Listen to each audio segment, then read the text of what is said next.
Your hair is looking good, dapper. Thank you. Your beard too. It needs a cut. My hair needs cutting, I think, a bit. But... How was the eating, by the way? Like, how was it? Because our friend that got it here, he was like, everything just was like eating a piece of paper. Yeah, there was Might as well probably being a piece of paper. my smell went earlier, and then there was probably about a 3 or 4 day period where my taste and my smell had both gone, and that was pretty rubbish because I'd just eat an apple and it would just be like nothing in my mouth. It was horrible. And then, but that can last for months. So I'm pretty glad my taste and then my smell both came back the other day. So yeah, I haven't had a really bad case of that, which is good because it was pretty crap.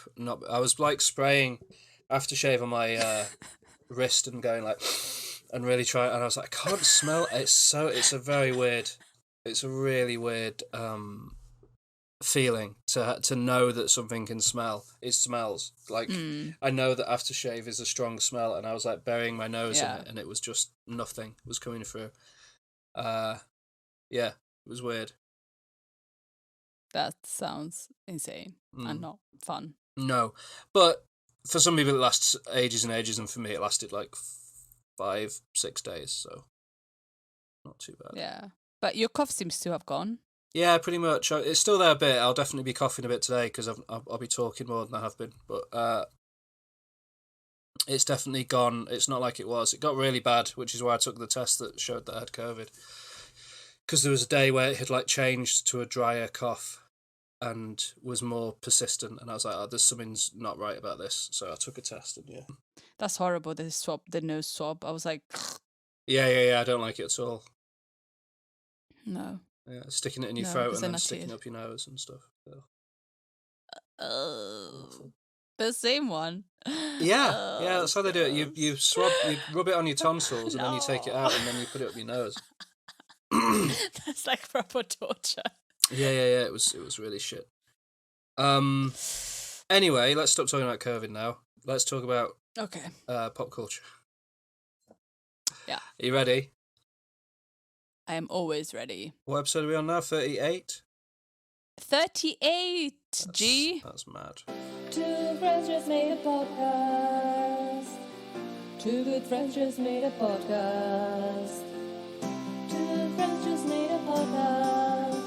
It's called Culture Bucket. Two friends just made a podcast. Two good friends just made a podcast. Two friends just made a podcast. Culture Bucket, Georgia and Alex. So, hi everyone. Welcome back to the Culture Bucket podcast. Sorry. We've been away. Sorry. We've been away for a bit. No, we haven't. We're back. You heard us last week, or whatever. This is episode 38, which is top 5 coming of age films, and it's hot on the heels of our Sound of Metal special, which I hope everyone enjoyed. Please let us know your thoughts on that. And today we're going to be talking about coming of age movies and catching up on some culture. And we haven't recorded a culture catch up in a while, so we're going to have probably plenty of big, cool things to talk about, which is great. But I can't do it on my own, so I'm joined, as always, by my co-host, Alex. Hi. Hi, George. Hi, everyone. How are you, George? I'm good. I'm good. I have just recovered from having COVID-19, which was not good, but now I feel better. I've lost my cough, my smell and taste are back, so all is well, sort of, pretty much. Yeah. I haven't tested the limits of my... beautiful. Thank you. I haven't tested the limits of how much energy I've got yet, but I'm hoping. I feel like I should be able to operate as normal, which is good. So that means we can record some podcasts. Yeah. You know, if George says something weird today, blame the COVID. Don't blame George. Yeah, well, that'll be more a result of the isolation rather than the COVID. It's been a weird. I'm right at the end of my 11 days or so of not going outside, so I have gone a bit insane. But never mind, we'll get there. How are you? I'm good. I'm good. I'm on holiday, which is fantastic. Not much to do because, COVID is still around, but a little bit more freedom. And yeah, it's all good. Good. Okay, let's get into some culture catch up. This is culture catch-up time. This is where we talk about what we've watched, what we've read, what we've listened to, and probably some other stuff. Culture catch-up time. So I'm starting this week. Yes, you are. Ooh. Very good. So I'm gonna talk about a series, a few films, and a new album release. So let's start from this series. Well, first of all, the new season of Working Mums is out. Have you started watching it? Yeah, I've watched 3 episodes, I think. I watched 3 episodes. So not all of it, but I've started. Yeah, I've watched about maybe four episodes, and I'm enjoying it. I think is good. Yeah, maybe it's not as good as it used to be, but I think is up there. It's still a good series, I think. Yeah. What do you think? Probably. It's kind of, it's split the characters apart a bit, hasn't it, in this season? Because it's moved Anne and her family to another part of Canada. And the first 3 episodes have really focused on Anne and her family. The first episode is pretty much just about her, and then it's gone a bit into Kate, Catherine Reitman's character, but it hasn't really looked at the other main characters yet, as far as I've seen. So the focus has been a bit different, but I've enjoyed what I've watched of it. It's good.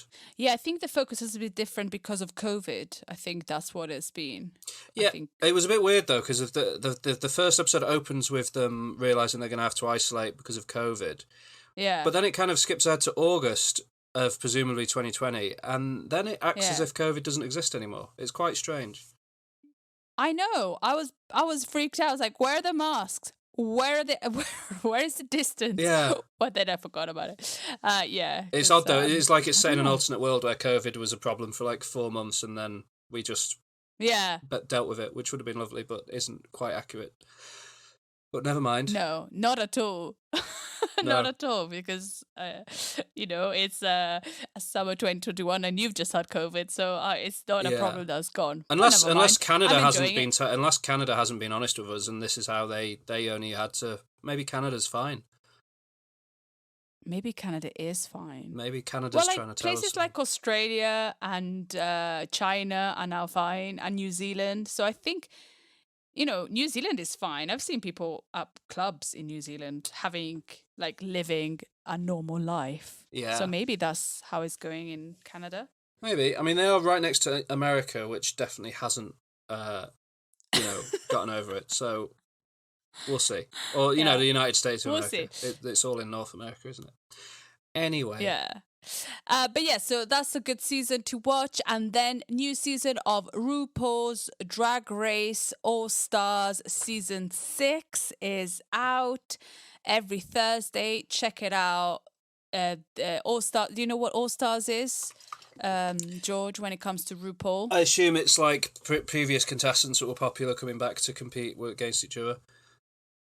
You're amazing. Yeah. You know everything. Cool. So yeah, that's what it is. And some good contestants have come back. It's a good season. If you haven't started watching RuPaul, just watch RuPaul's Drag Race. It's really good. It's fun. It's campy. It's great. Well, now let's go to a season that I've actually watched and finished, and is a TV series called Feel Good. Do you know Feel Good? Feel Good? No, I've not heard of that. It's written by Mae Martin. Oh! Is this? It's got Charlotte Ritchie and Lisa Kudrow in it. Yeah, so it's written by Mae Martin and Joe Hampson. Season 2 has come out. The series stars Mae Martin as Mae, a Canadian comedian that works in the UK, which is kind of autobiographical, and I think there are quite a few autobiographical things throughout the series. She meets George, played by Charlotte Ritchie, in a club after she has done a gig, and the two start a relationship. George has never been with a girl, so so she's kind of treading on new territory.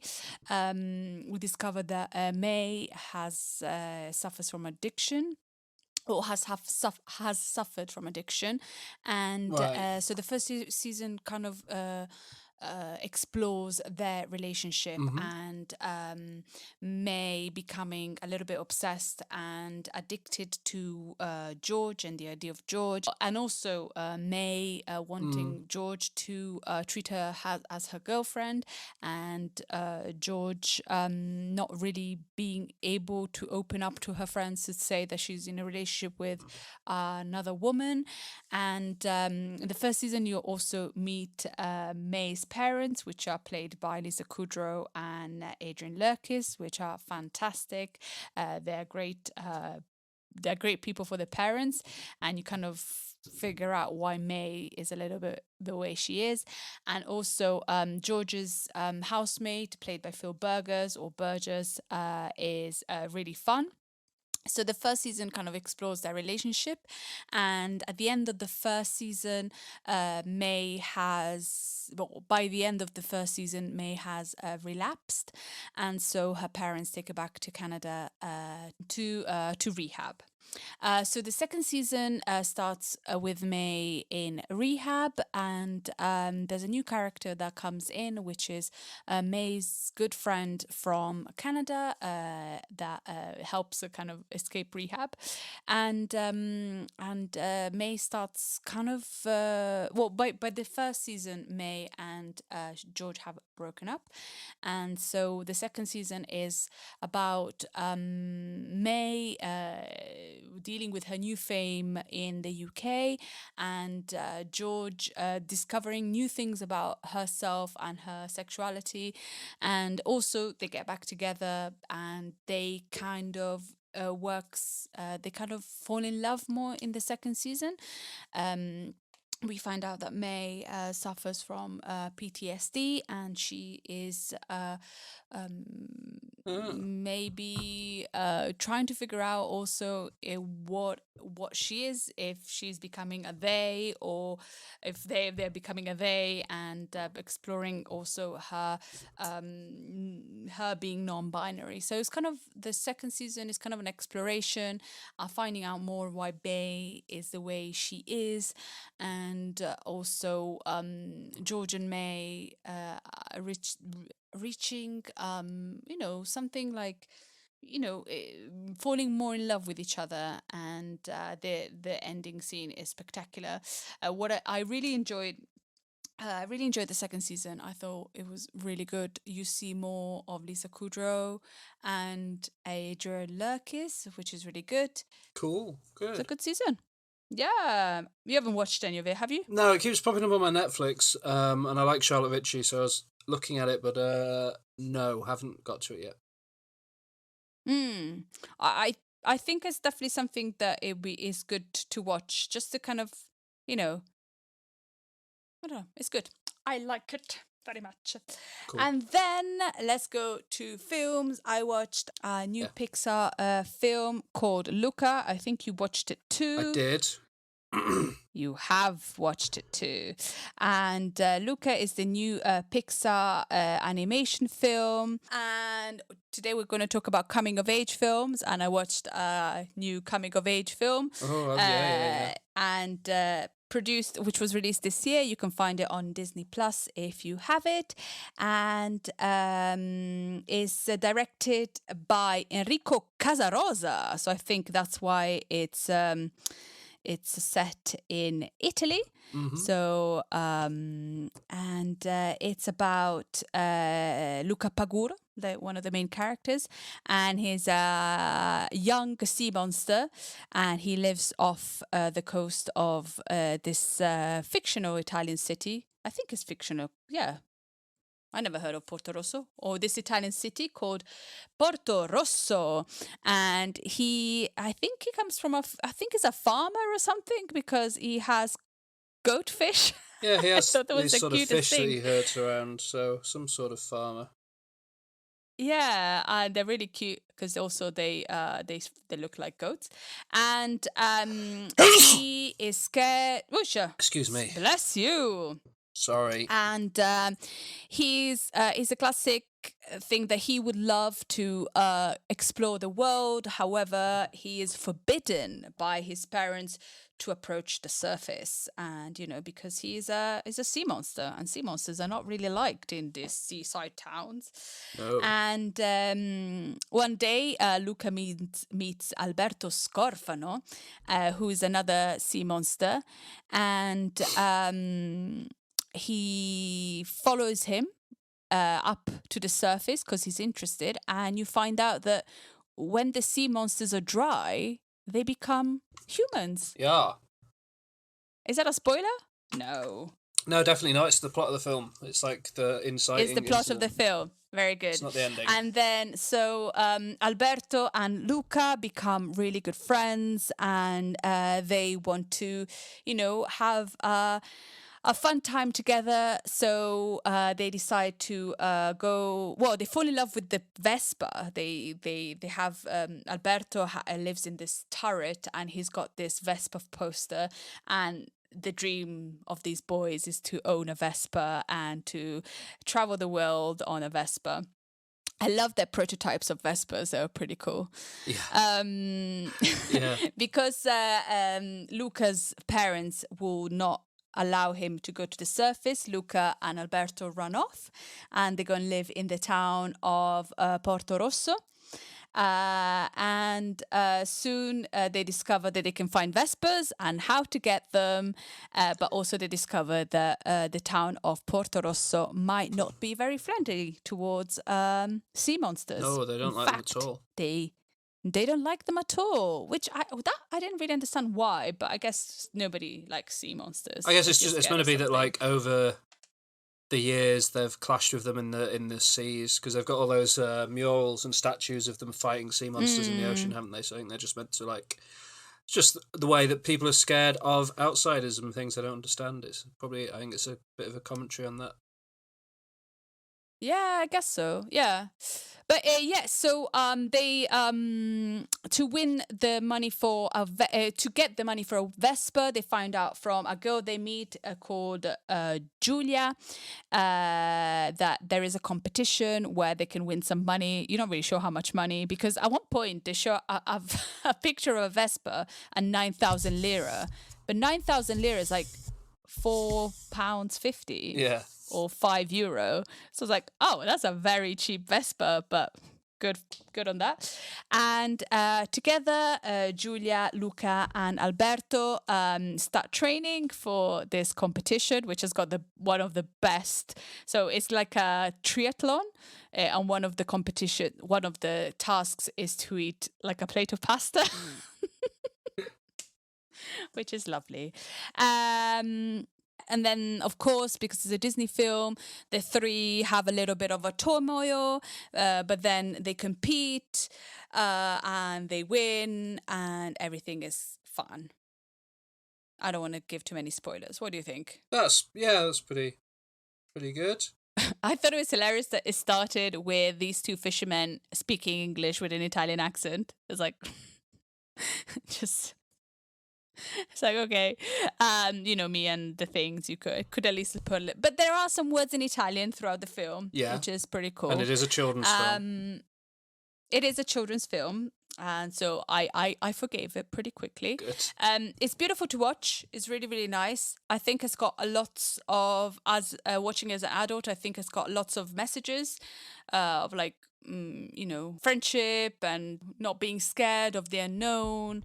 I don't know, the friendship between the three kids seemed to be more like of support and love, and the friendship between Luca and Alberto is really sweet and really different from other male and male friendship, and I think it's good to see that you can love a boy like that. I think there's a stigma between boys loving boys in a genuinely loving way. And I think if the stigma goes away, I think it's quite nice to see. I think that's my opinion. I thought that was a really lovely kind of film to watch for that reason. Yeah, the relationship between them is very sweet and pure, I think. Yeah. And nice. Yeah, definitely. Yeah. which at that age, I think maybe boys have the pressure to not have that. Yeah. You know what I mean? Yeah, definitely. Definitely. I think, yeah. Because yeah, yeah. So what did you think of the film? Yeah, I liked it. I really like the, sort of Italian Riviera aesthetic of the film. I thought Pixar brought it to life really beautifully. The animation's amazing. I mean, the scenes where they're eating pasta, the pasta looks like nicer than real life pasta almost. It looked incredible. All of the food. And yeah, so I thought that was amazing. I think they continue to improve their animation quality with each release. I think Pixar, which is incredible. And then I realised that it's a very sweet, low key story for Pixar. The last film they did was Soul, which is this big kind of meditation on life and death and what's next and all of these things. And it was quite nice to see a story about two sea monsters growing up and learning about the world and having that be enough for a film. So yeah, no, I really, really liked it. I thought it was great. And it was nice that it just sort of turned up on Disney Plus and you could just watch it without having to pay extra money or anything like that. And it was just a fun treat. So yeah, Luca was definitely a recommend for me. Definitely. It's really, really good. Cool. And and then I watched a film that it was the first film was in my top 90s films, Cool. which was Coming to America. Oh yeah. And I watched Coming to America. Oh yeah, the new one, the sequel. The new one. And the new one is... I forgot to say, just a second, who is in Luca? What a star-studded cast. Yeah. It did have a good Do you think cast. it's important if I say? Yeah, Jacob Tremblay voices Luca. He's really good. Maya Rudolph voices Luca's mum. Jim Gaffigan voices his dad. Yeah. Sacha Baron Cohen voices the uncle, but doesn't need to be in the film at all. No, why is he in the film? No, it's like, very it was weird. so pointless. It's a non-character, that bit. Yeah. It's always nice to see Maya Rudolph. I love having her in films. Yeah, she's cool. She's good. So, Coming to America. Coming to America. So the first one was about Prince Akeem wanting to find a wife in America, and he has found his wife, and so the number two, Coming to America, is set in Zamunda. King Jaffe, who is Prince Akeem's dad, is about to die, and so Prince Akeem is going to become King Akeem, but King Akeem has got 3 daughters, and as we know, if you're a woman, you cannot be a queen and rule a country, I guess. And so they embark on... So they find out that Prince Akeem, when he was in the United States, he had sex with this woman and made a child. So King Akeem goes back to America and finds Lavelle Johnson, who is his son, brings him back to Zamunda to become king. But it's not really fair on his eldest daughter. Lavelle Johnson doesn't really feel like he fits in the society, although at the beginning he finds it amazing. Then he finds himself trapped in becoming the king that he never wanted to be, and he falls in love. Also, he's supposed to marry this woman, but he falls in love with his, I think, hairstylist, and so he goes back to America to marry his hairstylist, and then Prince Akeem, which is also King Akeem now, realizes that all he wanted when he left for America is to find a wife and to be his own person and to revolutionize the monarchy. And now he's imposing old ways onto his new son, and So he goes, everything is fine. His daughter becomes the queen, blah, blah, blah, blah. So I've heard really bad reviews about this film. Yeah. However, so first of all, I really enjoyed it. Oh, good. The plot is a little bit is a bit predictable and is a bit strange and is weird that you would just find this guy and make him king even if you haven't even done a paternity test and whatever, and is a bit, it just portrays Africa as like everybody lives in between lions and there's palaces and it's a bit like that. Yeah. But the cast that was in the first one 30 years ago is back. So we have Eddie Murphy, who plays Prince Akeem, Arsenio Hall, then Shari Hidley, who he married in the first one, she's back. There is James O. Jones is in it, has his father. John Amos, which is his father-in-law, is back. Lots of people have come back for this film to do it again. And I really like that because they were not lazy with it. So there's some scenes where they go, they have a flashback in the past. And there is a scene where they're in a club and he's trying to find, in the first one, there is a scene in the club where they're trying to find a wife for for Prince Akeem. And then what they did with the scene was the same as the film. And then what they did is prolong that scene by digitally changing their faces and showing the one night stand that he had. It's like, I thought it was really clever. So although it's not a great plot and, it's a bit, I thought it wasn't lazy, and that's what I appreciated about it. I thought it still had the silly humor and it had the same character, so there was continuation. And for example, in the first film, Prince Akeem didn't want to marry this woman he was arranged to marry, and she comes back, and one of the scenes is like, oh, you have to woof like a dog, and she comes back woofing like a dog. Like, if you watch the first one and you love the first one, I think you can. I don't know. I felt that it was good. Yeah.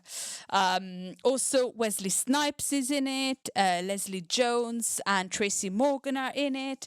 I just thought it wasn't bad. Like, it's not an Oscar film, but if you want to spend an afternoon watching something that you watched a million times, but set in 2020, I think it's pretty cool. It's not too bad. I'm glad.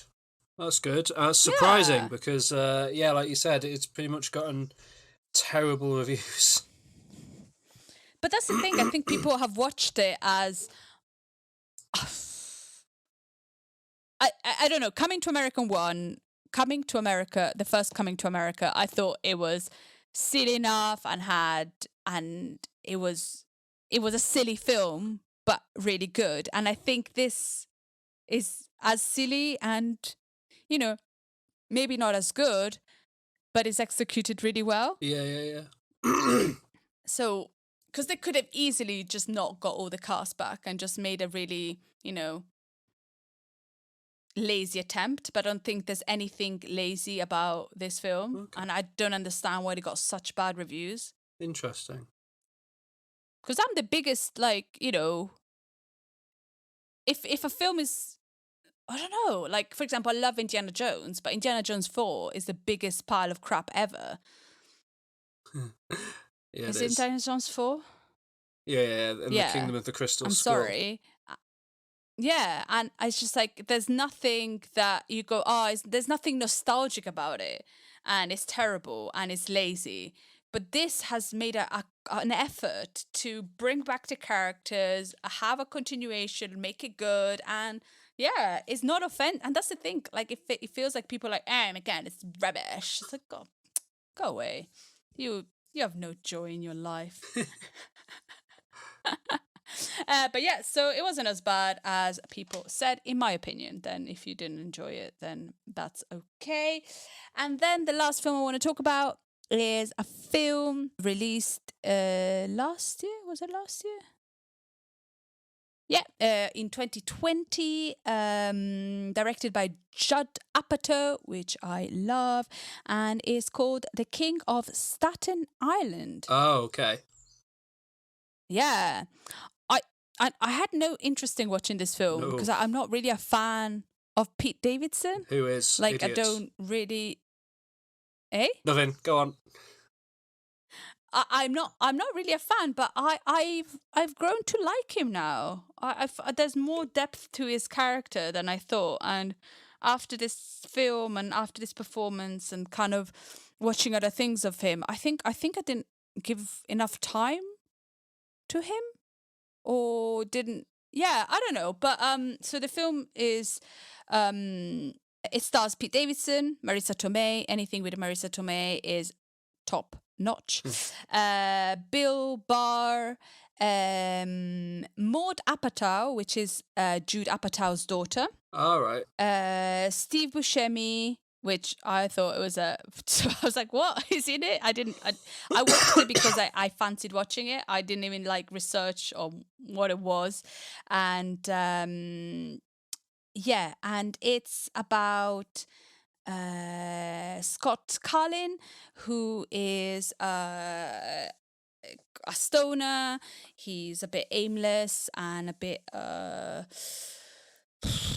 he doesn't really know what to do, and he wants to become a tattoo artist, but he doesn't really have the means or the courage or the drive to do it. He's been kind of stuck since his father died in an accident during duty. His father was a firefighter, and his mother has been single since his father has died. And then things switch a little bit and change. And his sister moves out to go to college, and one day he starts tattooing a kid in a park, and the next day the father of the kid comes to the door and he's really angry, and this played by Bill Barr. And Marisa Tomei, his mother, opens the door, and Bill Barr and Marisa Tomei start dating. We find out that Bill Barr is also a firefighter, so it's a bit a little bit too maybe traumatic. Because his father died in the same thing. And so he kind of starts playing up a little bit like a kid because he hasn't really grown up. And he starts being obnoxious and ridiculous, but then also Bill Barr starts being obnoxious and ridiculous. And he's just a person that doesn't really want to grow up, and has a girlfriend that is not his girlfriend, but he is his girlfriend, and he just doesn't. It just doesn't know. It's a slice of life film, so there's a lot of stuff happening and there's not much happening. Right. And in the end, he kind of realizes that maybe he's wasting his time, and maybe he needs to start growing up a little bit and taking control over his actions and not blaming things in the past, like his father's death and his sister leaving, etc., etc. Like I said before, I never really gave attention to Pete Davidson. I didn't really care. I didn't really have an opinion, but I thought it was really, this film kind of really shows a true talent of his. I think he's really, really good, a really good actor.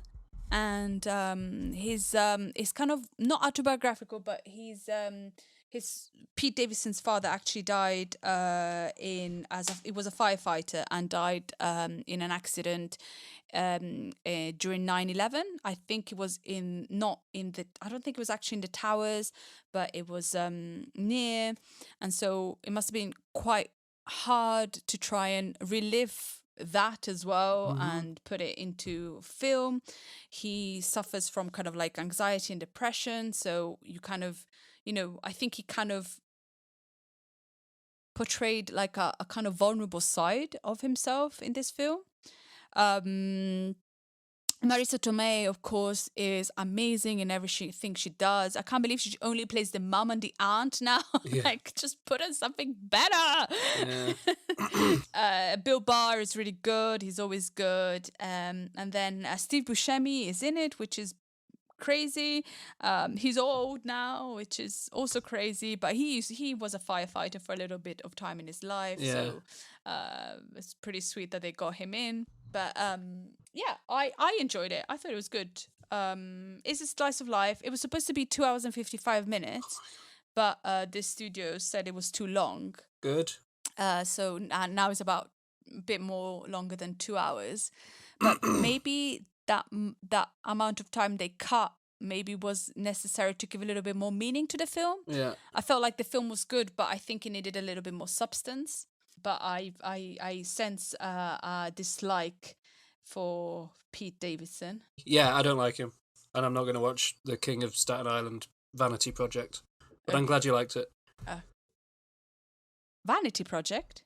Well, it's just a film about him. But is it? Yeah, because he's all covered in tattoos and he is a tattoo artist in real life. And I don't like Judd Apatow comedies very much. And I don't like Pete Davidson. Okay. So I'm not...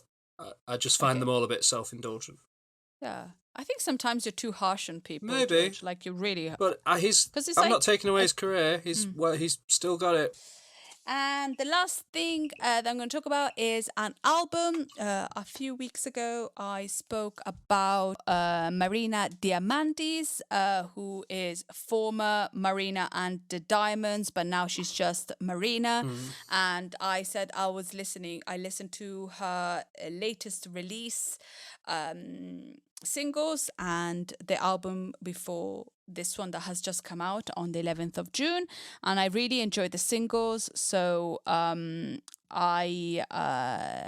was looking forward to listening to the album.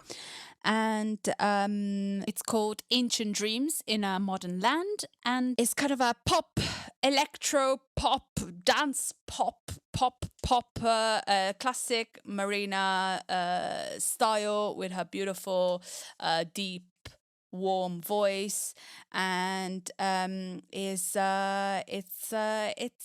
really enjoyed it. It's about a lot of like women and LGBTQ individual through history. It's a really interesting and good, fun album. There's a line that every time that she sings, I keep singing, which is I think is in maybe Man's World. In a song, she says, once upon a time you called us witches, but now you call us bitches, which I thought it was perfect. And she lives in America, so there's a song called The New America, and how, she perceives America to be. I think is a really good album, and definitely a recommendation from me from Marina. Cool. That's cool. Yeah, and that's it for my culture catch-up. Some films, an album, a series, some not so popular films that I enjoyed. Yeah, but that's good. That's good to have dissenting opinions on here. Different opinions. Yeah. Yeah. Yeah, man. Yeah. Cool. Good stuff. What have you been up to? During my isolation period, I've watched about 6 seasons of Friends. So that's been fun. Yeah. I like that show a lot more than I liked the reunion of that show, if that makes sense. Yeah. But I'm glad that reunion came around, so that it encouraged me to go back and rewatch Friends, because it's pretty funny and pretty good when you sort of need something to watch that's nice and calming and relaxing. And I've watched a lot of A Touch of Frost, but I've talked about that before on the podcast, so we won't get into that again. So I've got a few films to talk about mainly today that I've watched over the past month or so since we last did a culture catch-up, starting with A Quiet Place Part 2. Ooh. Yeah, A Quiet Place Part 2, the sequel to A Quiet Place. Written and directed by John Krasinski and starring Emily Blunt along with John Krasinski, and in the sequel, Cillian Murphy and the wonderful Millicent Simmons, who plays their daughter, Emily Blunt's daughter. So yeah, you like the first film, Alex, right? Yeah, yeah, I really enjoyed the first film. So the second film was due to come out like last March, like just before or just after COVID hit and all of those things. That film was due out. It was on the sides of buses in the UK and stuff. It was kind of on the way. And then when everyone had to go into lockdown, they pushed back the release of the film by like a full year. So it was a big delay. But I'm glad that they did it, because it was a great experience being able to go and see this in a cinema. The sequel picks up right where the first one ends. So small spoilers for A Quiet Place Part 1 if you've not seen it. The dad has sacrificed himself to protect the rest of the family, who have discovered that the earpiece he's been making for his daughter, who is deaf, can affect the alien menace and the monsters and immobilize them and allow them to be killed. And the first film ends just as that revelation comes into play, and then the second film opens with them realizing that they have to go out and try and find people in the world. Although actually the film opens with this amazing flashback sequence showing the first day that these monsters arrived, giving John Krasinski an opportunity to come back and be in it again for 10 or 15 minutes at the start to show how it all kind of kicked off, which is an amazing kind of action sequence. This high street in this town just suddenly becoming this centre of absolute panic and mayhem as people try to work out what's going on. And then it cuts and it goes to kind of present timeline of the film. It introduces Emmett, played by Cillian Murphy, who they end up having to take shelter with. And then a big chunk of the movie splits the characters up and leaves Emily Blunt and the son at this sort of home base area to try and keep things ticking over there, while Regan, the daughter, heads off with Emmett to try and they've found a radio signal, and she wants to broadcast this signal that disrupts the monsters over the radio to try and give people a weapon which they can use to fight the monsters. And that's kind of like the journey of the movie, is them attempting to pass this signal on so that the humanity can maybe be given a chance. That sort of structure of mainly focusing on a guy and a young girl who's not his daughter, but they form a kind of father-daughter relationship, is really, really, really similar to the one between Joel and Ellie in The Last of Us and The Last of Us Part 2, which you've heard me talk about on the podcast before. And this film seems to take a lot of inspiration. If not directly, then there's something that both things take inspiration from, because there's a lot of thematic similarities and just visual similarities between the Last of Us games and this film in particular. But that just served for me to kind of improve it, because I like that aesthetic. I like that kind of apocalyptic thing, that relationship of the guy and the girl learning to work together is really good. The actors are really good in it, and yeah, I really enjoyed it. I thought it was a sequel that was exactly as good as the original, which is really, really unusual, particularly for a horror movie. And yeah, it was brilliant. So yeah, Quiet Place Part 2 is a big recommendation. I thought it was wonderful. Awesome. And they've said that they're going to do a spin-off in the future, which I think is going to look more specifically at what is happening in this world and why these monsters are attacking and stuff. That might be an interesting thing. And then hopefully they'll do a part 3. I'm sure it leaves it open for there to be more parts. So yeah, Quiet Place Part 2 was cool. And then after that, I saw, again in the cinema, the new film directed by Ilya Naishuller and starring Bob Odenkirk, Connie Nielsen, The RZA, and Christopher Lloyd. Nobody. Nobody. Have you heard of Nobody, Alex? No, I haven't. Nobody is an action film starring Bob Odenkirk, who plays Saul Goodman on Better Call Saul, an unlikely action star. And he is a kind of normal family man a nobody, if you will, who might be hiding a dark past where he was a CIA agent. So it's quite a simple action movie, really. He's going about his normal everyday life. Everyone thinks he's a sort of normal guy. He encounters some house intruders. Some people invade his house. He nearly takes them down, but realizes he has to continue playing the part of a nobody, so kind of lets them get away. And his son questions his manliness and his ability to protect the family, and he starts having all these doubts about the way he's living his life, and he ends up attacking a bunch of gangsters on a bus, and gets the Russian mafia on his back, and has to spend the rest of the film fighting them off and showing that he is actually much more adept at fighting than you might have thought.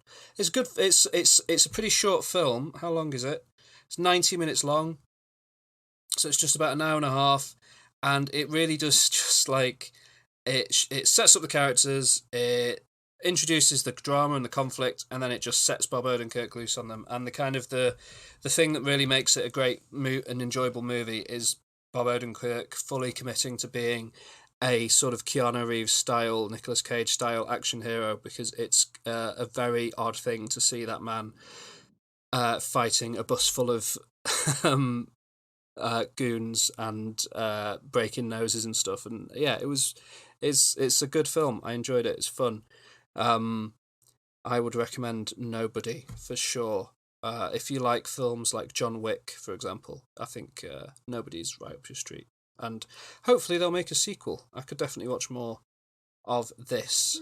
So yeah, that's Nobody. Then I watched a film on Shudder, the streaming service that you can get through Amazon Prime Video, and it was quite an interesting film, so I thought I'd bring it up today. It's originally from 1973, and it's only about 50 minutes long, and it was directed by George A. Romero, who is the guy that made Night of the Living Dead and Dawn of the Dead and Day of the Dead and those kind of original big zombie films. In the 70s, he was commissioned by the Lutheran Church in Western Pennsylvania to make an educational film about elder abuse, to bring to light the issue of elder abuse, basically, and make people consider being more supportive of the elderly. And he went out and made this 50-minute long surreal nightmare thing. And then he showed it to the church, and they were like, oh, this isn't what we wanted at all. And they just buried it and hid it. And it's finally been uncovered today.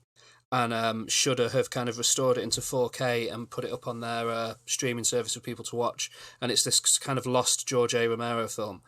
And it's fascinating. It stars this actor called Lincoln Marzell, and the film opens with him as himself wandering through this empty amusement park and explaining that what you're about to see is a sort of a public information film about elder abuse, and that you need to consider the kind of situations you see him getting into in the film, and that are kind of meant to be representative of the sorts of situations elderly people can find themselves in everyday life, and it's meant to make us empathise a bit with them.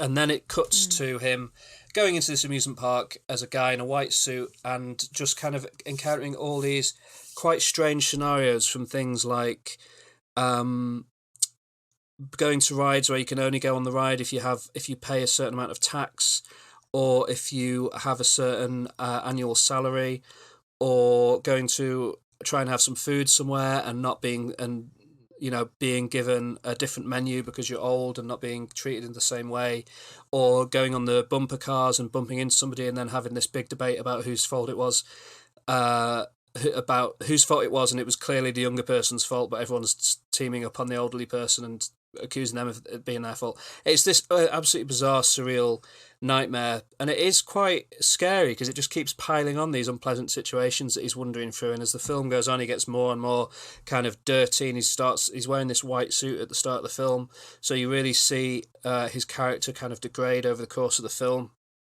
until the end is completely kind of beaten down. And it really does, like, it kind of works as what it was originally made for, but I can understand why a church in the 70s would have been reluctant to to show it publicly, because it is more like a horror movie almost than it is. But then they hired a horror film director to make it. It's a very strange project. I'm not quite sure what they expected him to do. But yeah, it's this odd historical document. It's only 50 minutes long. And if you are interested in that kind of thing, I'd definitely recommend going on to Shudder and checking out The Amusement Park by George A. Romero. Yeah, it's good, strange, weird thing. After that, I got to see finally a movie that I've been really excited about for months and months and months. The new Ben Wheatley film, In the Earth. You've seen a couple of Ben Wheatley films now, Alex. Yeah. So you know how you never quite know what you're going to get necessarily when you sit down to watch a Ben Wheatley movie. And this one, when you go to see it in the cinema, it pops up before the film starts with a warning that people with epilepsy may want to avoid watching it because of there are flashing light imagery and stuff like that at the end of the film, and it definitely kind of makes full use of that warning. It stars Joel Fry, Reece Shearsmith, Hayley Squires, and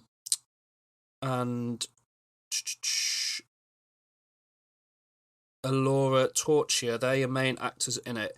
And it was written during the first lockdown last year and filmed in about 15 days during the first wave of COVID. Wow. And very much, it opens with Joel Fry's character is a scientist. He turns up at this place in the woods, this lodge where he is disinfected and tested, and they are talking about waves. And they don't mention COVID specifically, but it's very much set in a world that is experiencing some sort of pandemic. And he's been sent to the forest to try and do some research to discover ways of improving crop yields, I think is the idea. So he stays one night in this lodge where he's been tested and cleaned, and then he goes off into the woods with his guide, Ulmer, where they're going to try and get to this scientist, Olivia Wendell, who is conducting this research deep in the woods. And he's there to assist her.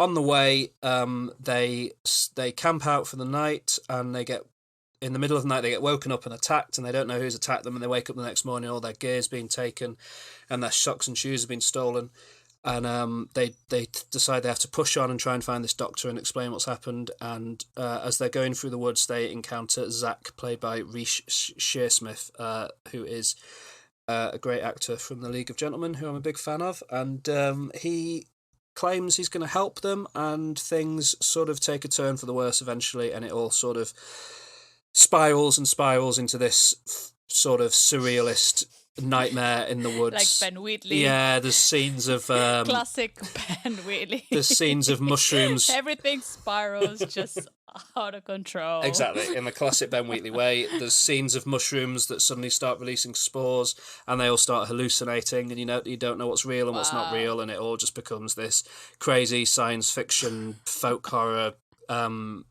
nightmare dream world, and it's the best. It's just the best.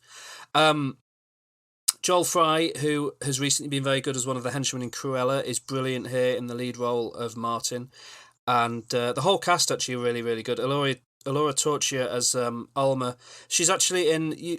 have you seen Midsummer? You have seen Midsummer, haven't you? I have. She's the British girl in Midsummer who is part of that couple who leave kind of early on or disappear. She's great in this. Yeah. She's really, really good in this. Okay. And Hayley Squires as the scientist, when she finally turns up, the movie really takes a kind of turn into, again, being really strange, and she does a great job with her role. And the soundtrack is great. It's all these strange synthesizers, and I think the guy who did the score somehow used the electrical signals from trees and stuff to help make the soundtrack. Like, it's all very arty of that kind, but I liked it. And yeah, it's the best film I've seen this year. I'd be surprised if I saw a film I liked more this year, because I just love Ben Wheatley so much and his aesthetic and kind of what he does. So yeah, that's my big recommendation for today. 5 stars. I loved In the Earth. It was wonderful. So people should check that out. And the last film I want to talk about is the first part of a trilogy. I watched Fear Street Oh. Part 1, 1994. Have you heard of this? No. So you might... What, a new trilogy or? Well, that's the thing. It's interesting. So it's on Netflix. It's a Netflix film. And Yeah. it's based on the Fear Street books by R.L. Stine, which were released in the sort of 80s and 90s. And they were these anthology kind of young adult horror books. I think they were all set on this street. I think I read some of them. I read Goosebumps more than Fear Street, but they were set in this town, on this street, and they were all various different kind of spooky, scary stories. And Netflix have made a trilogy of films all set in different eras. So the first one is set in 1994, the second one is set in 1979 or 1978, and the third one is set in 1666. And the first one came out 2 days ago, as we're talking now, on Friday, July the 2nd. The second one is out next Friday, July the 9th, and the third one is out the Friday after that. So they've made 3 movies, this trilogy, but they're releasing them all like a week apart. And then you release. And they're brand new films, yeah. They're all brand new, and they're just putting them all out 1 week apart, which is a cool kind of project. And I first saw the trailer for the trilogy like a few weeks ago, and I hadn't really heard of it before that, and I got pretty excited because it looked very interesting, very stylish. It's got a pretty good cast. It's got lots of kind of Netflix standbys in it. So the first movie opens with Maya Hawke, who's Ethan Hawke and Uma Thurman's daughter, and she's in the third season of Stranger Things. She's a great actress. And it's also got Gillian Jacobs turns up a bit in it, and it's got a few other good actors in it. The second film is going to have the actor that played Max in Stranger Things in it, and I'm not sure who's in the third film. But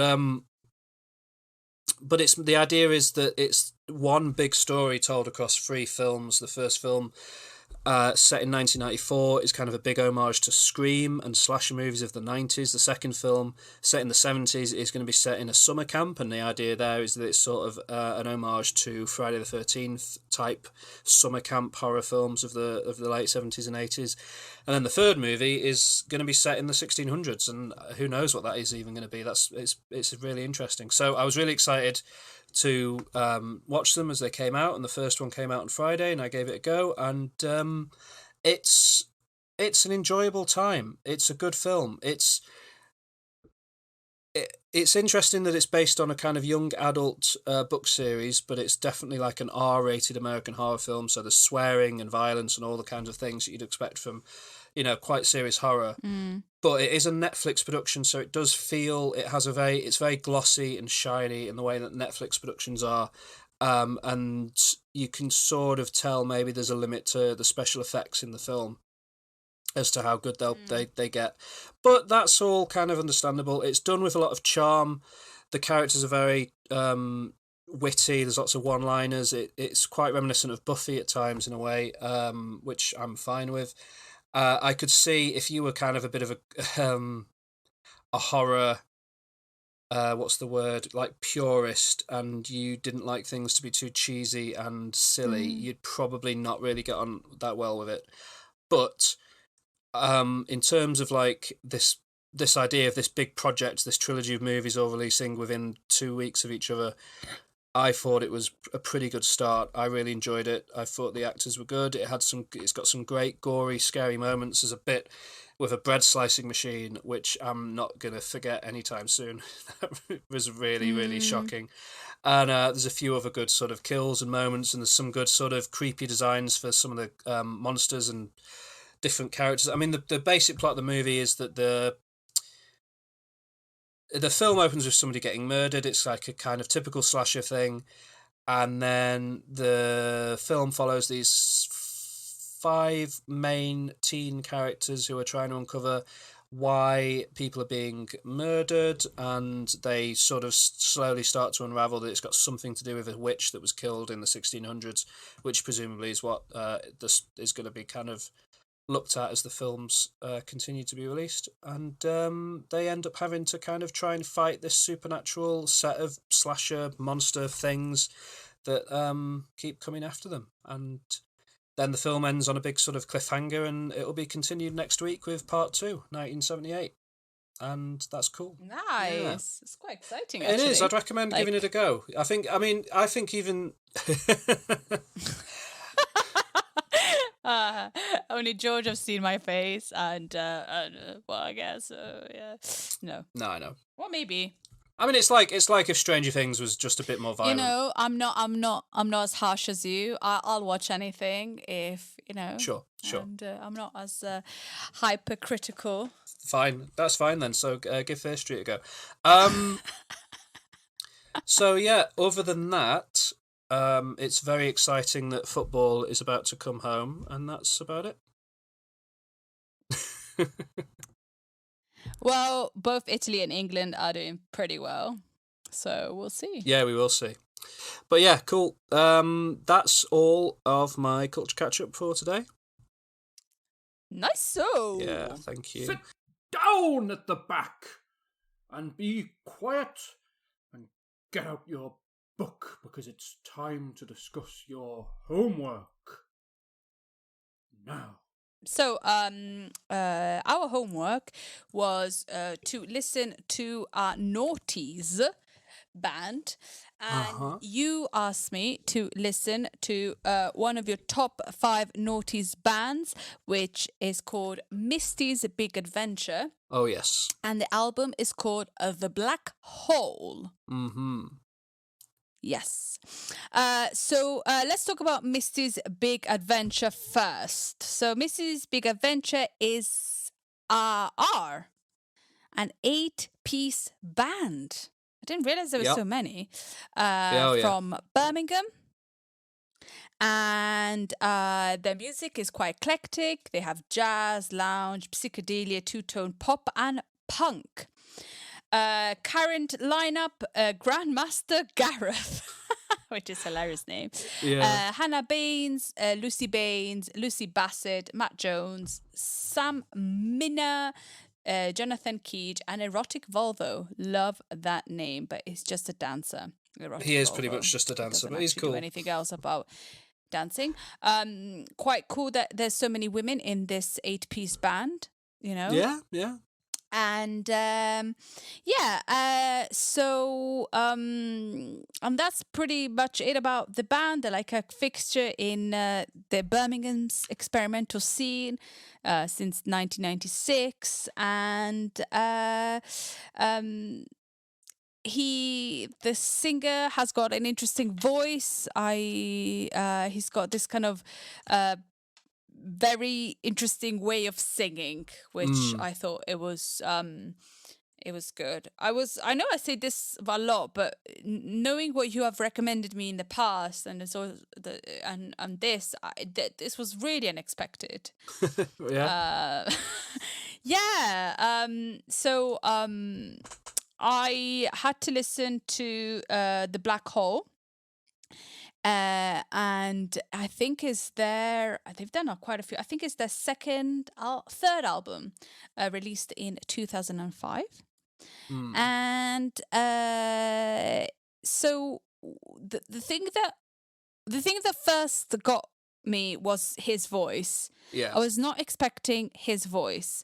It's kind of like a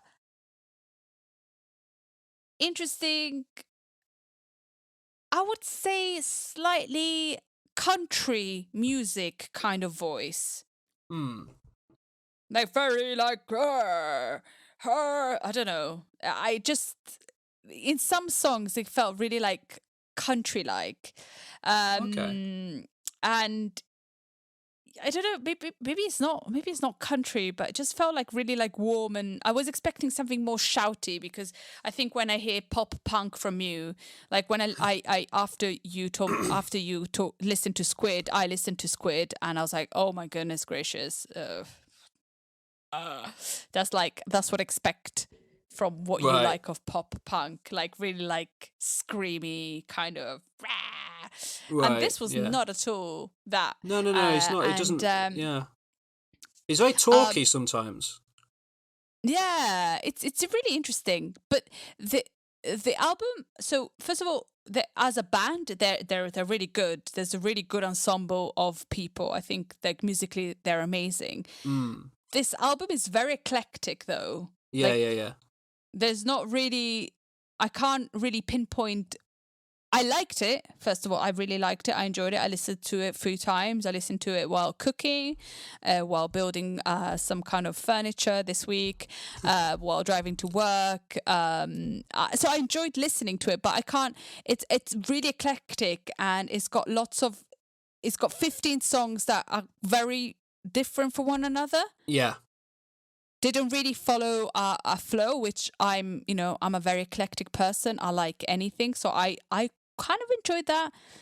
But the problem with eclecticism and talking about it, you go, I enjoyed it. I enjoyed the songs, and it was good. It's a good album, but I can't.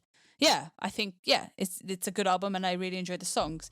And it's got lots of influences in. It's not just one style of music. It's very even in one song you can kind of feel like the shifting of styles. But what is good about it? I think anybody can enjoy this album. I don't think that it's just like, because it's not one style of music. There's many, and I think everybody can find something in this album that they can enjoy. And I thought that was really good, and I enjoyed it. I thought it was a good album, and they seemed like a cool band, and not well known. It's very hard to find details about them. Yeah, unless they're it's not the biggest band in the world. Yeah, so I found some stuff on Wikipedia, but if you actually wanted to know about the album itself, it was like, yeah. But no, I enjoyed the album. I thought it was good. I think quite like the second song, Never Stops, Never Rests, Never Ends. Oh yeah, that's a good song. That's the one that I remember the most. I like of that the album. song.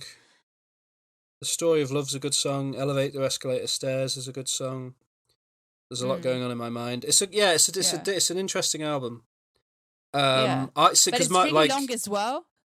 Yeah, how long is it? 44 minutes. Yeah, it's 44 minutes, so it's quite long. And so sometimes I think I got a little bit lost in doing other things because it's so eclectic and so long. You kind of go, is it still the same album?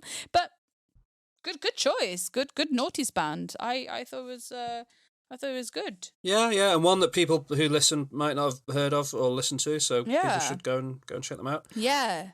If you haven't listened to Misty's Big Adventure, a band, I would definitely recommend listening to it because it's they're good. And they're really cool live. So if you get a chance, then check them out live. They're good. Yeah. That's definitely I would love to see erotic Volvo dancing around. Yeah, it's you've got it. It's a sight to be seen. It really is. Yeah. Yeah, and they're still out there doing their thing. Cool. That's good. I'm glad you liked it. So that was your homework, Misty's Big Adventure.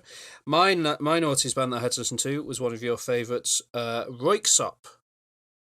Yeah. Yeah. Norwegian electronic music duo from Tromsø. They formed in 1998, and their name is they're sort of named after a certain type of mushroom. Is that right? But spelt slightly differently, which is sure. I guess so. Yeah. That's what I read on Wikipedia about them. They're a sort of electronic band, but not so much in the vein of Daft Punk or anything like that. They're much more ambient and sort of downbeat than that. They definitely sound like music from the noughties, and they definitely sound like music that you would enjoy because there's definitely kind of not exactly similarities, but there's you could imagine someone who enjoyed Sigur Rós would also enjoy this band, if that makes sense. Yeah. Which is good. Which is good that you recommended them to me because I like Sigur Rós, which is good. They're still together. They're strange. They're an odd band that they're still together, but they're not going to make any more albums. They've said that's what I was reading, that Yeah. they're now just going to put out music as and when they make it, but not necessarily for albums. They've done a lot of stuff for like adverts and other things. It seems yeah. since Yeah. since their last album in 2014, it was called The Inevitable End. Which, what do you think about that? The idea of a band sort of not breaking up, but just not making albums anymore. I feel like the music industry has got a lot of pressure, and you have to like do so many things to be a successful artist. Yeah. I guess if you go independent in that sense and just do music for adverts, you're still doing what you love, which is music. Yeah.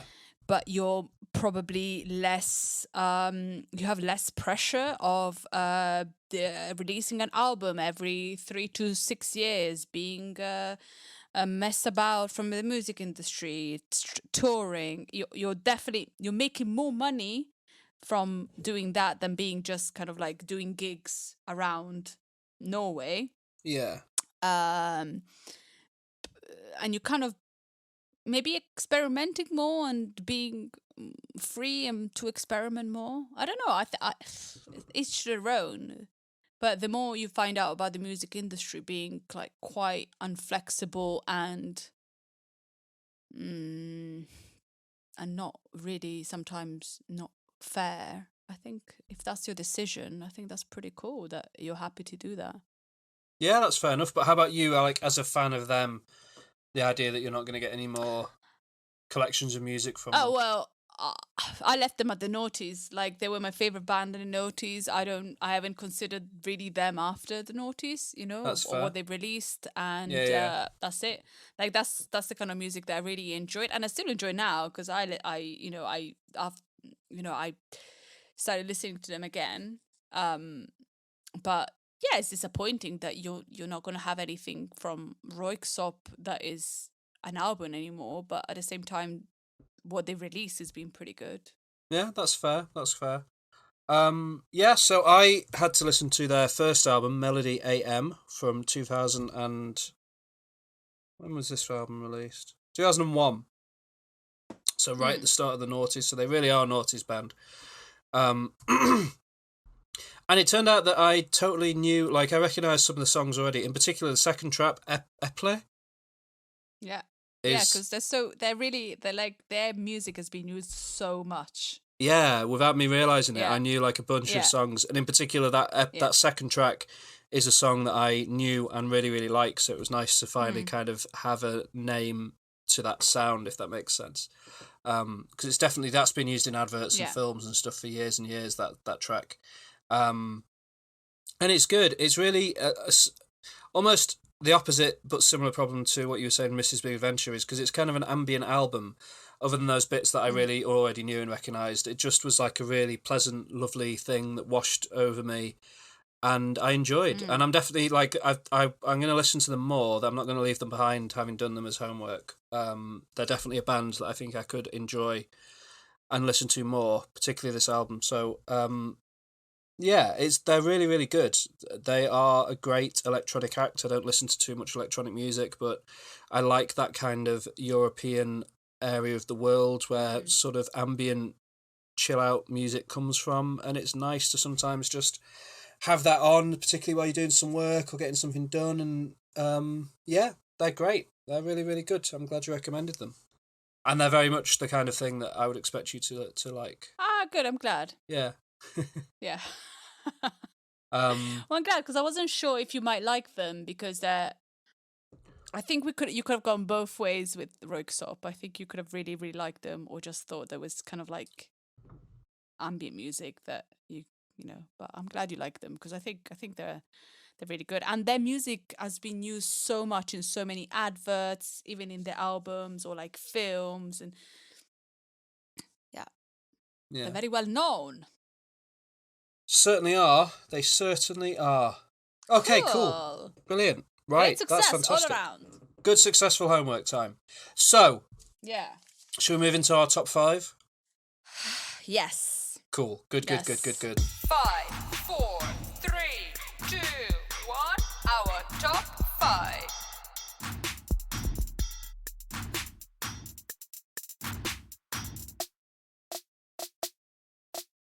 So you're going to open us up with your 5th favourite coming-of-age film. Yeah, definitely.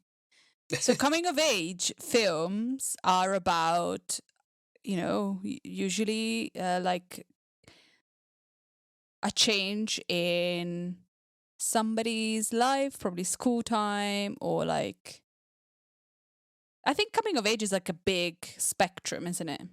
Yeah, there's like a real... I mean, Like, it's just huge. films. They're often high school films, but not necessarily high school films. Yeah. But they're films generally that follow a character who changes fundamentally over the course of the story. Yeah. Yeah. So And there's a loss of innocence. mine were going to be all high school, and I was like, no, Alex, there's much more to coming of age than high school. So I've gone a little bit like, it's going to be an eclectic top 5. Yeah. Good. Yeah, because we like that. We absolutely do. Because if not, I was going to be talking about 5 of the same film, but with different actors. Yeah, it happens in high school, and this was happens. Okay, so my number 5 is a film from 1996. The director is a controversial director, so I'm sorry, but this is a great film. So it's directed by Bernardo Bertolucci, and is a film that I liked. I watched it in Italian with the Italian title, and I think the Italian title makes more sense. So the Italian title is Io ballo da sola, which translated is I dance alone, but in English is called Stealing Beauty. Huh. Have you heard of it? No. Have you watched it? No. So my number 5 is Stealing Beauty, and it stars Liv Tyler, Sinead Cusack, Jeremy Irons, Rachel Way. I can never say her name. Rachel Weisz? Wise, I always say. Weisz? Wise. Weisz. Wise. Stefania Weisz. Stefania Sorry. Sandrelli, who is like a really big Italian actress. Joseph Fiennes. So this is the story of Lucy Harmon, played by Liv Tyler. And when she was 15, she visited this Tuscan town where her mother loved. And 4 years later, she goes back to this town after her mother's suicide, and she returns to kind of go back to some old memories and to kind of maybe reconnect with her mother and her roots. Also, 4 years prior, she had kissed a boy, and she's hoping to see him again. And it's the story of her finding herself and growing, realizing that what she wanted when she arrived in Italy is not what she wants anymore. And she's a virgin, so that's a big part of the film. And all men love her. She's like this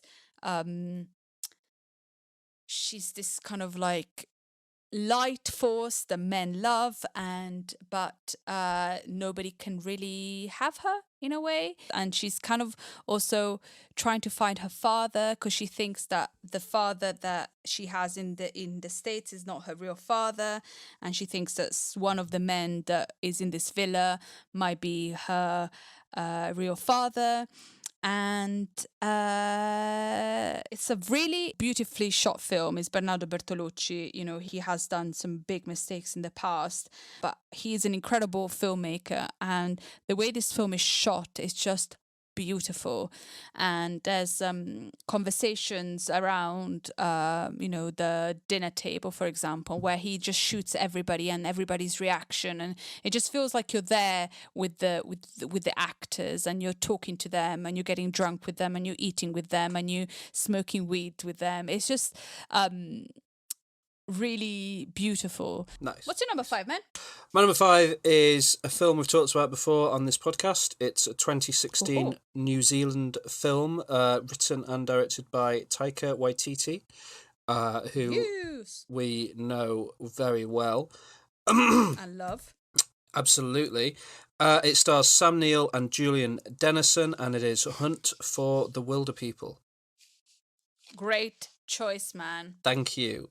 Great bloody choice. Hunt for the Wilder People follows Ricky Baker, a juvenile delinquent who's been abandoned by his mother and taken in by child welfare services, who leave him to live on a farm with his foster aunt and her husband.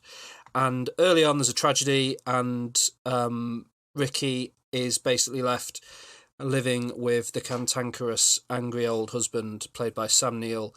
And they don't like each other, and maybe they're gonna, over the course of the film, they're gonna learn to appreciate each other and work together, and maybe Ricky Baker will grow up a little bit and maybe come of age slightly, perhaps you might say.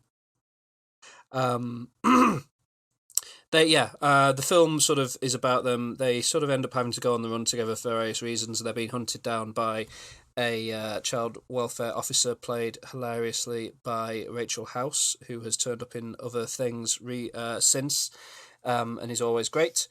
And it's just a really heartfelt, beautiful film. It's got that particular sense of humour that only Taika Waititi seems to possess, and is able to infuse into his movies really well. And I love it. I saw it for the first time when it came out in the cinema in 2016.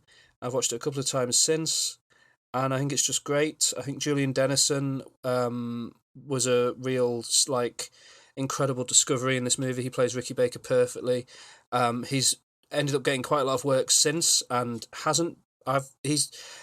what was he in recently? He was in the Christmas Chronicles 2, and he wasn't great in that. And then he was in the Godzilla vs Kong film, and he's okay in that, but Taika Waititi seemed to really be able to get an amazing performance out of him, and I think other directors have kind of used him because he's so good in Hunt for the Wilder People, but not played necessarily to his strengths since, which is a pity because I'm hoping that he will do more. He's in Deadpool 2, and he's very good in Deadpool 2.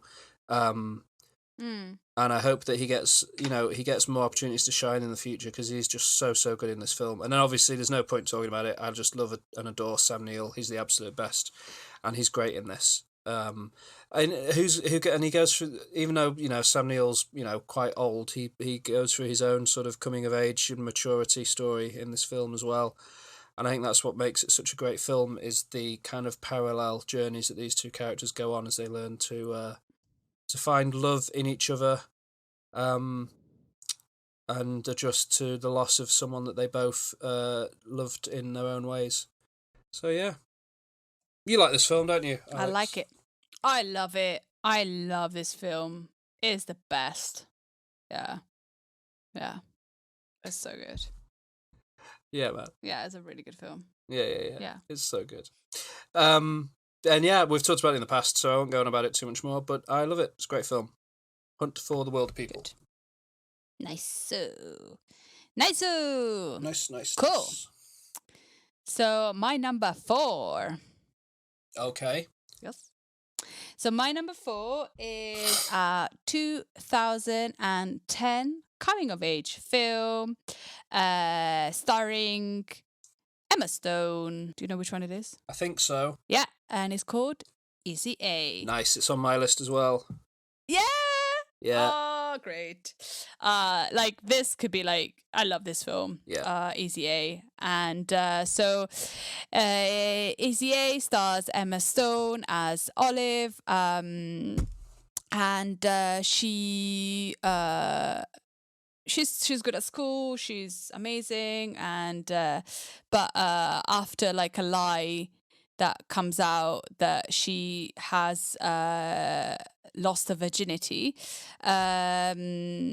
she decides to kind of use this rumor to get money, I guess, and advance her social standing in school, because in American schools you have your cool kids, your jocks, your goths, and that's what happens. I don't know. Is it the same in the UK? Yeah, I guess so. Not as clean-cut. clear cut, no. Yeah, not as clear. She's got cool parents, which are really fun. Yeah, her parents are great. They're like all the time parents best. are like one of like an school incredible parents. part of the film. Yeah. Yeah, I think like they kind of also make the film because they're like really cool or really understanding. She's studying the Scarlet Letter, which is it seems like in America they study always the Scarlet Letter. It's definitely And one that they because like to people bring think up in that- films, isn't it? Yeah, and because she has this new reputation of like the harlot, she decides to put an A on her clothes, like in the book The Scarlet Letter. There's an incredible scene of her birthday when she's got this card that sent from her grandma. When with a what's her name? Oh, is it Natasha Bedingfield? Natasha Bedingfield, pocket full of sunshine. Yeah, I've got a little I've pocket got full a of pocket, sunshine. I've got a pocket of sunshine. Yeah, and it's just a great film. It's just fun. Emma Stone is perfect in it. Yeah, Yeah, it's just one of those films where everything comes together perfectly, and it is just this incredibly fun, easy to watch, heartfelt high school comedy movie that is yeah, kind of manages to be better than the sum of its parts, better than you kind of expect it to be. And I could watch it just about any day of the week. It's great. yeah. Exactly, and I think that's a good thing about a coming of age film comedy. It's like, yeah, you could just watch it all the time and just be happy with it. They got Emma Stone at the exact right point in her career as well. Yeah, To be in that film. yeah, They struck yeah. gold. Because this was after. It was after Superbad, wasn't it? I think she so, just kind of yeah. was in another, in Superbad. She was in Superbad before, and then she was in this one, and yeah, it's just really good. Yeah, Yeah. A good pick. I like it. yeah. Amanda Yeah. Bynes is And it's very all good in it about, as well. again- It's got a great cast. Yeah, Amanda Bynes. Yeah. Amanda Bynes used to be so amazing in these kind of films. I know. She's the Man, this, let me find.